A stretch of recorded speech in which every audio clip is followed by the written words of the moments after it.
Bismillahirrahmanirrahim. Assalamualaikum warahmatullahi wabarakatuh. Langkung ti payun hayu urang panjatkeun puji sareng syukur ka Gusti Allah Subhanahu wa taala anu tos maparinkeun rahmatna ka urang sadaya.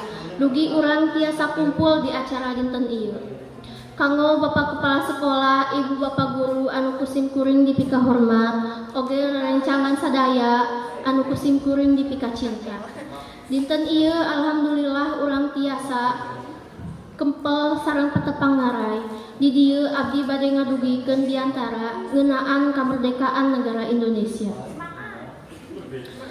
Urang prayogi uninga yen di zaman baheula teh seueur pisan pengorbanan para pajoang dina ngabelaan kemerdekaan negara Indonesia.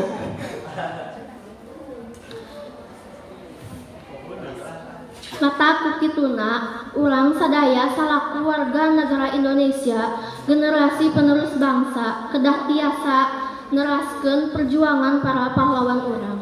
Contohna nyaeta diajar singgiat atawa ngajauhkeun diri tina pagaulan bebas, tawuran anu bisa ngabahayakeun nyawa atawa jeung sajabana anu mawa pangaruh negatif ka diri urang sadaya. Hayu urang sami-sami ngalakukeun hal anu positif jeung aya mangpaatna kanggo diri urang.